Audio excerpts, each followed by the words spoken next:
front of me right now, we are here at the Brooklyn Bridge, where you can see many tourists, people getting married, people taking selfies, people having fun. It's one of the best tourist attractions in New York City.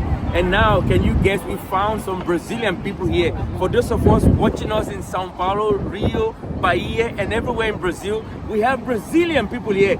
Come along with me, guys. Excuse me, what's your name? Fábia. Ok, Fábia, boa tarde primeiro. Boa tarde. Então, quero que você fale para nós o que vocês estão fazendo aqui, de turista, etc. Somos turistas, mas todas nós trabalhamos com moda, viemos em busca de novos lançamentos. É uma pesquisa, ontem andamos muito, porque Nova York sempre dita moda, e estamos aproveitando essa manhã para turistar, e óbvio que nós não poderíamos deixar de vir até aqui. Muito bom. O que vocês acharam sobre o frio que está acontecendo? Ou está muito frio ou pouco frio? Somos gaúchas, estamos super acostumadas com o frio, mas eu tô apavorada. O dia tá lindo, o sol tá gostoso, mas tá muito frio. Então você é gaúcha? Mas de que lado? Porto Alegre, Santa Catarina, ou que, qual? Interior do Rio Grande do Sul. Ok, ele já foi para Porto Alegre, ele já foi para Santa Catarina para participar no Oktoberfest. Aí eu vi todo mundo na rua colocando coisa na boca e tomando... Cerveja. Não, cerveja. Chimarrão. Dá pra falar um pouquinho sobre chimarrão para a pessoa que está assistindo aqui, ó. Sim, na verdade é uma bebida que é típica nossa do Rio Grande do Sul. Inclusive nós, todos os dias pela manhã, tomamos chimarrão antes de ir pro café. Uau! É uma erva mate servido em cuia com água quente. Agora, sobre os brasileiros que estão assistindo nós, o que você quer falar para eles, quer motivar eles para vir para cá, para conhecer outro país do mundo? Com certeza, é um sonho, parece mágico, e eu espero voltar várias vezes, e para todos que não conhecem, eu convido eles a conhecer. Muito bom. Aí fala sobre a sua moda, para conseguir divulgar um pouquinho sobre a moda que você faz. Pode falar para a pessoa que está assistindo nós aí. Na verdade, aqui tem estilista, tem representante de moda, nós viemos em busca de pesquisa, já procurando a coleção Primavera-Verão 26, tá linda. Dá para dar um spoiler? Sim.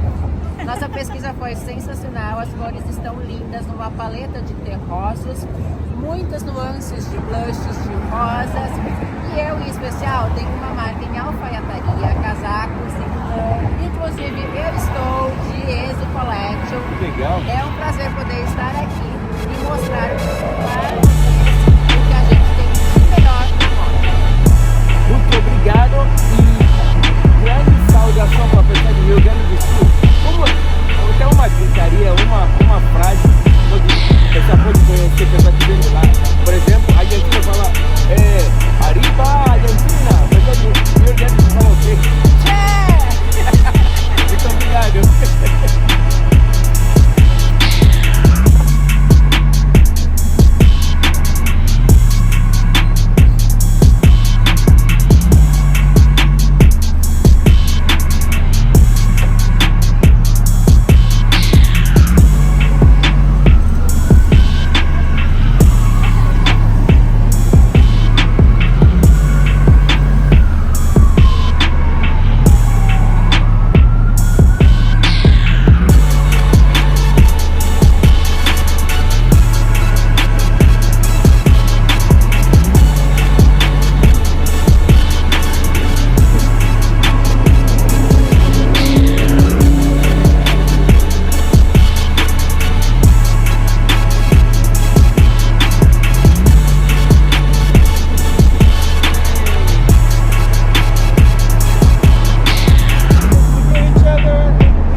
we started to discuss about inviting you at the Institute right before the pandemic.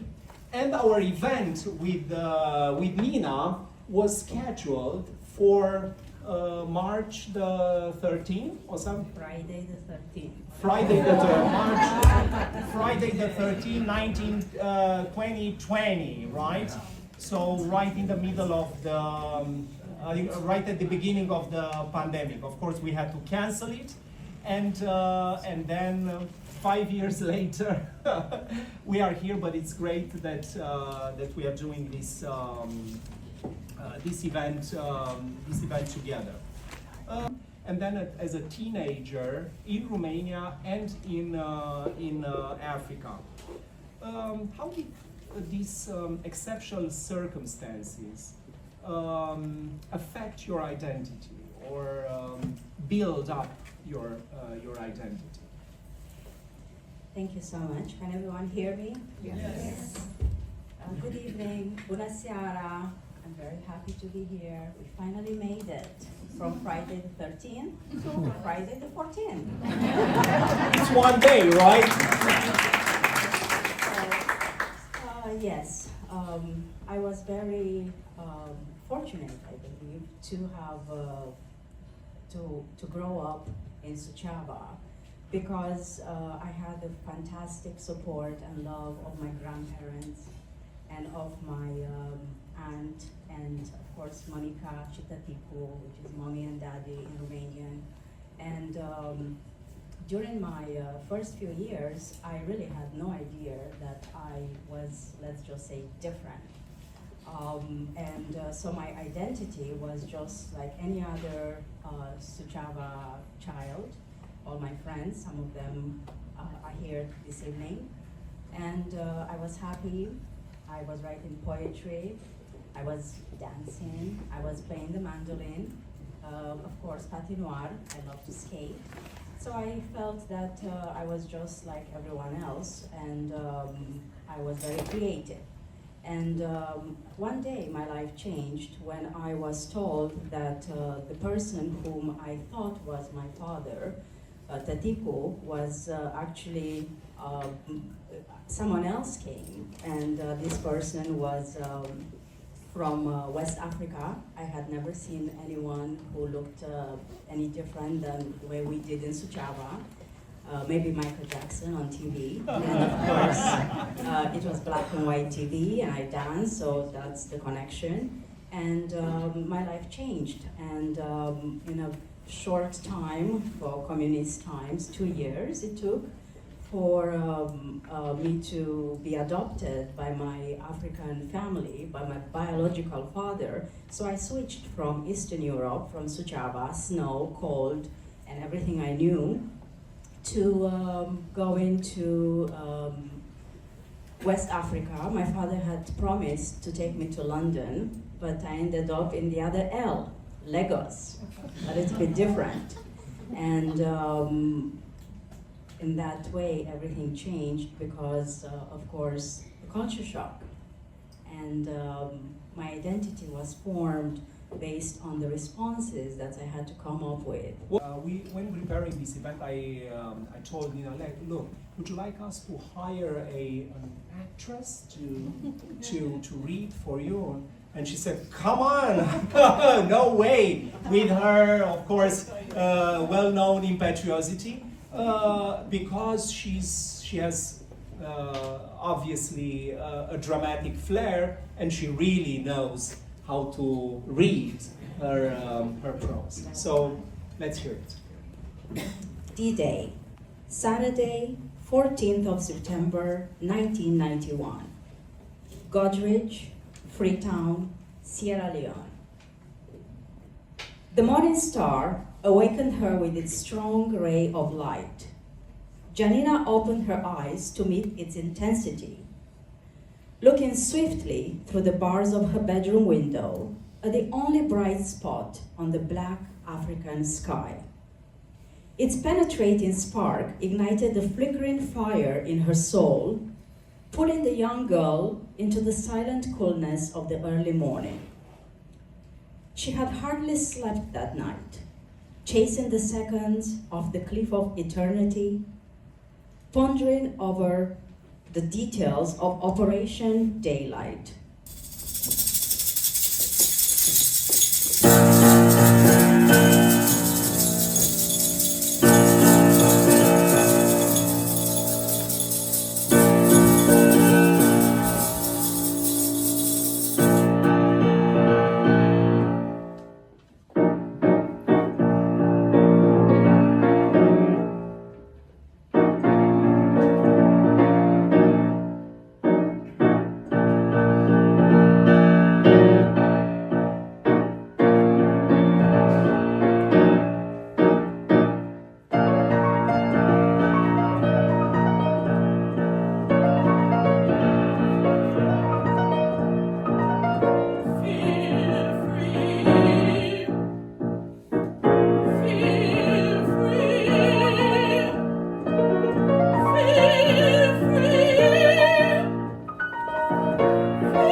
Educating success, but an opera, how did it come to to become an opera? That was a very big surprise, and I'm very grateful that we have the composer here, and João, who is a New York-based Brazilian composer outside of our cultures, has chosen to really listen and to connect and understand the emotions and the everything that was not only said in the book, but what was actually not said, given that we have been working together in trying to, for me to explain the lived experience so he can translate it into the music. And of course, he will tell you more about that. Yeah. João, do you have a?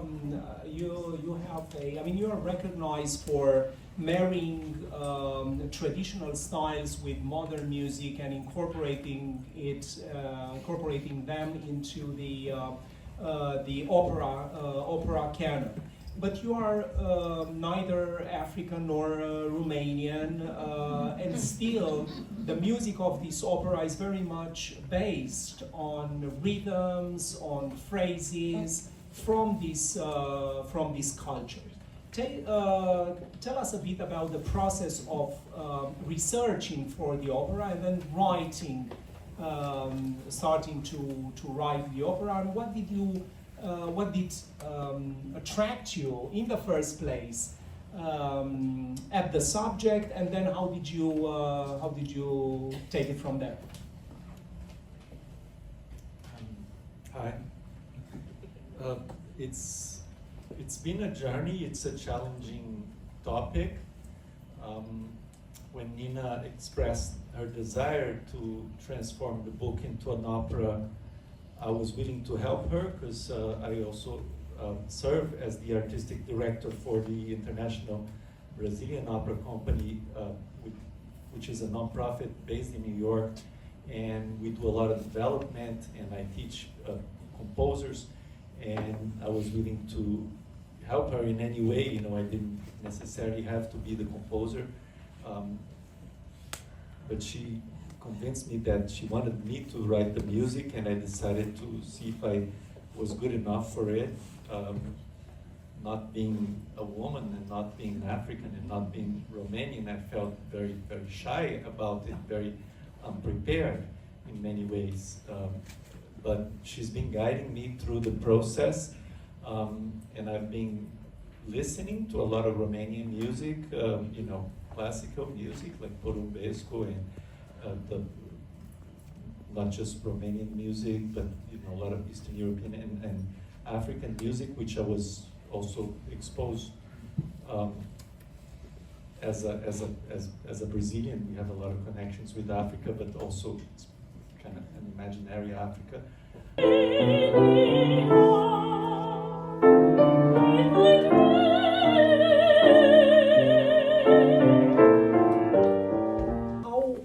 Tell us, how did you meet her, and what was your experience in working with Nina over the years?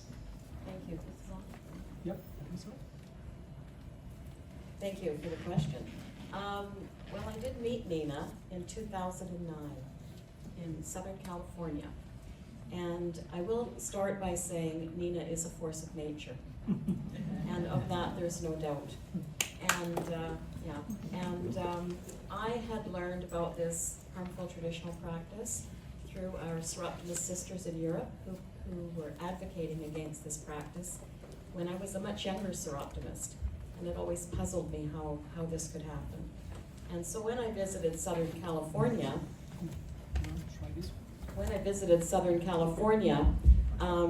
there was this gal, Nina, at a table, and she was a presenter at the conference, as I was.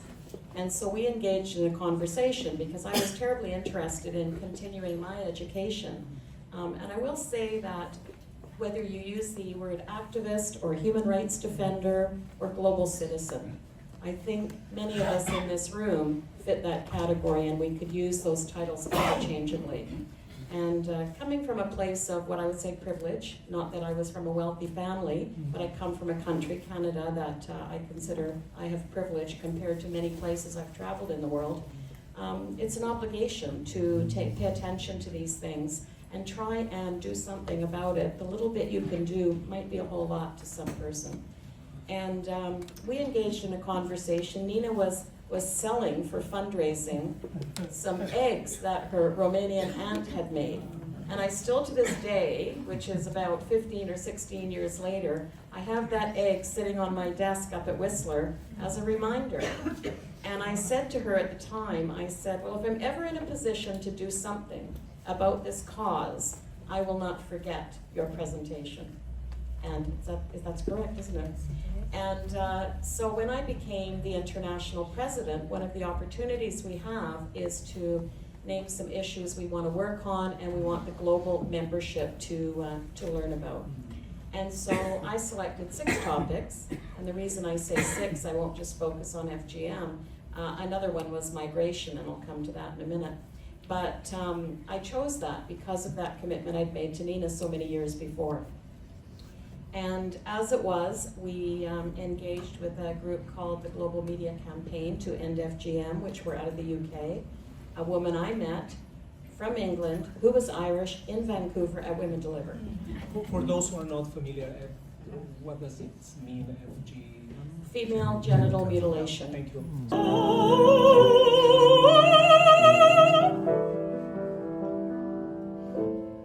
My child, so dear, your star still burns, so bright, so clear.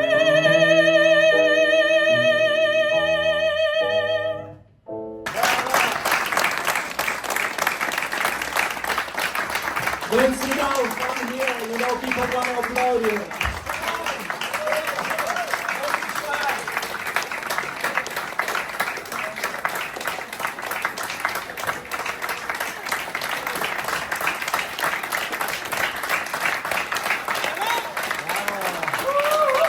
Romanian wine. Also, don't miss the exhibition in the gallery space.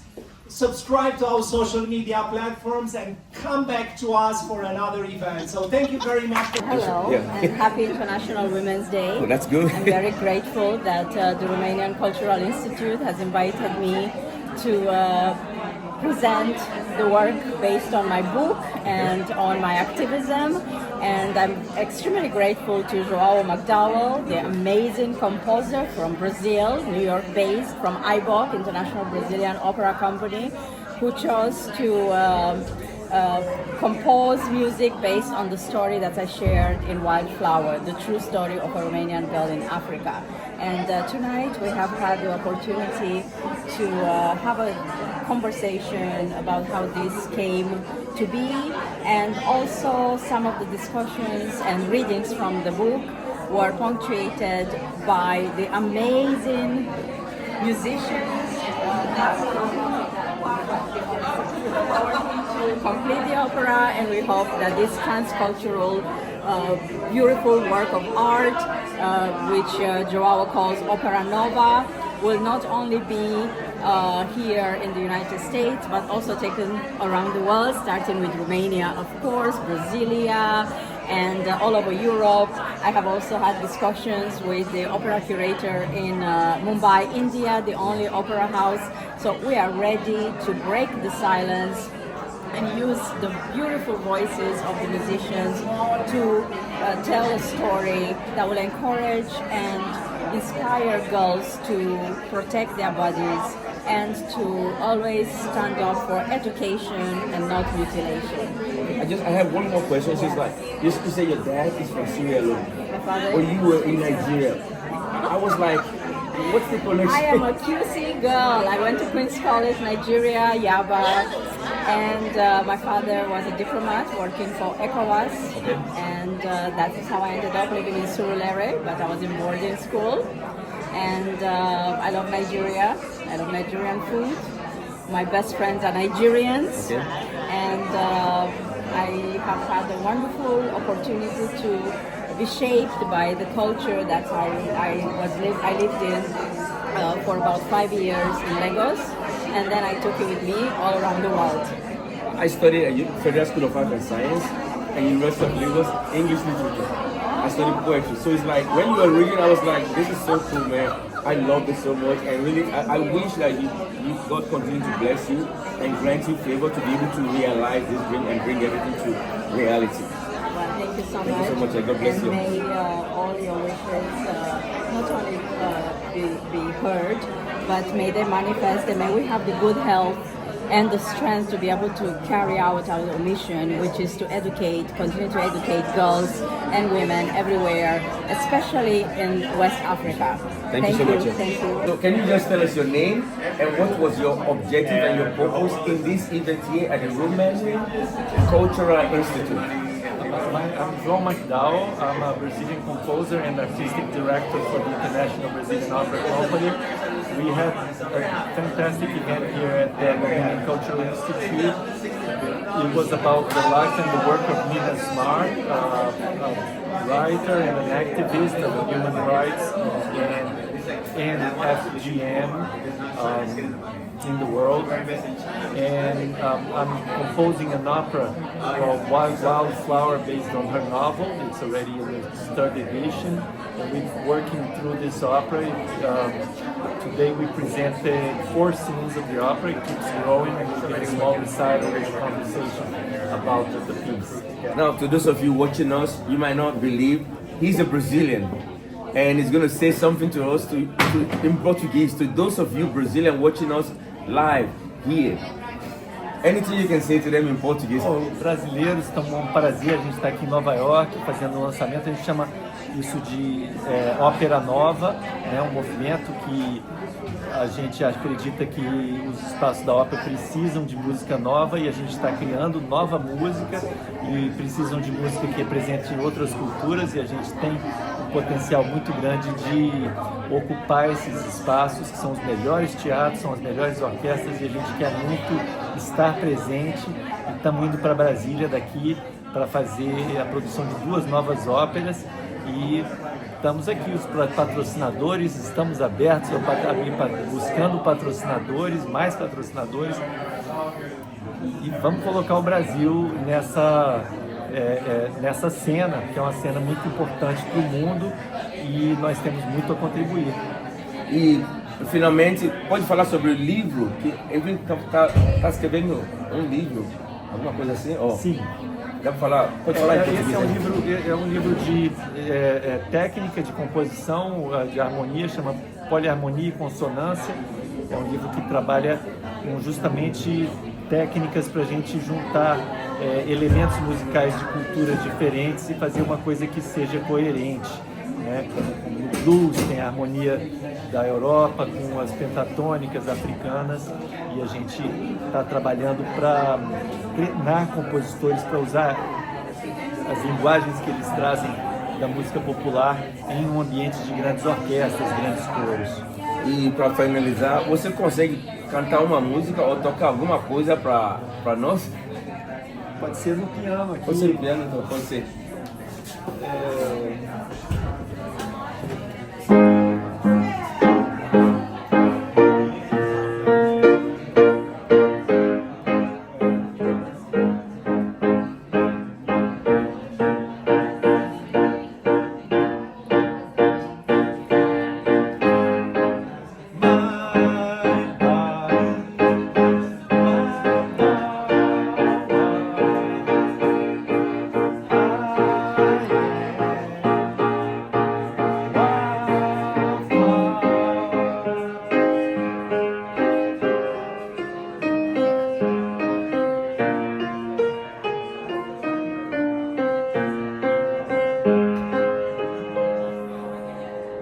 Esse é João para vocês. Muito obrigado, que Deus abençoe. João McDowell, e procurem a gente, brasilianopera.com, International Brazilian Opera no Instagram, essas coisas aí, e Brazilian Opera International. Anything about Romanian culture, this is the guy. Finish up with this. My name is Dorian Branea. I'm the director of MNN Culture Institute.